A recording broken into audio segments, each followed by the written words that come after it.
I'm Bella Haddad. And I'm Adair Meredith, and this is the Today Show. Wisconsin Senator Joseph McCarthy gives a speech in Wheeling, Virginia, dramatically claiming, "I have in my hand a list of 205 cases of individuals who appear to be either card-carrying members or certainly loyal to the Communist Party within the United States Department." For the next 4 years, he continued to make more and more spectacular attacks on alleged communists inside the government. His downfall began once he made a series of unwarranted attacks against the U.S. Army, which fought back in a series of nationally televised hearings that destroyed his credibility. Distrust in 1950 when Joseph McCarthy led a government inquisition to communists from every walk of life. McCarthy's first target was those working for the government. Hundreds lost their jobs and were locked out of professions in education, the motion picture industry and television, or professions that had direct contact on possible influence over Americans. Terror of nuclear weapons between the U.S. and Soviet Union brought about the term arms race. With increased use of bombs, people began to wonder if one of the two nuclear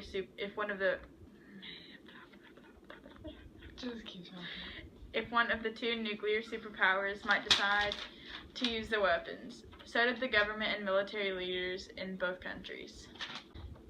Today in movies and entertainment, Walt Disneyland is officially open, featuring rides, shopping, and your favorite characters walking around the park.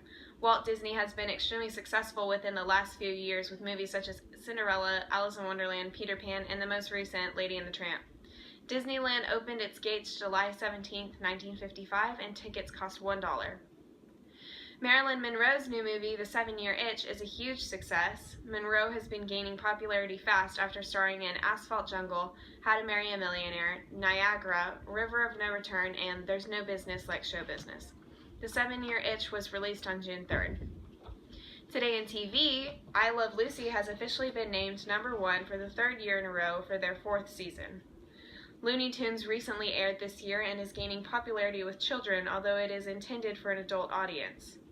The Three Stooges has now been running for 18 years straight after premiering on television for the first time in 1938. A new movement known as the Beat Generation is up and coming. The Beats are a group of post-war artists and authors rejecting traditional society.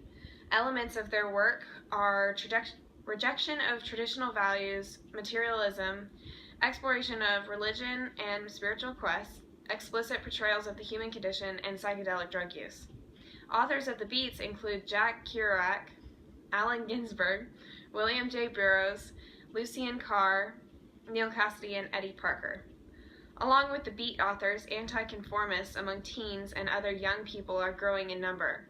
Youths are beginning to reject prejudice, politics, and American interest. Drugs are becoming more popular with these anti-conformists, and women are starting to become very proactive in changing their role from traditional housewife to working businesswoman. Protests against racial and sexist discrimination are gaining momentum, and it looks like this country is headed down a road to equality for all.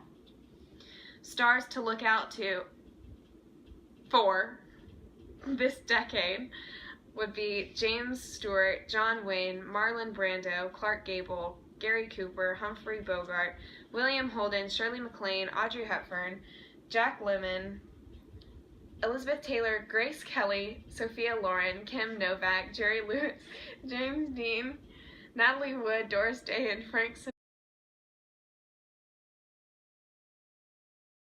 Live in the field.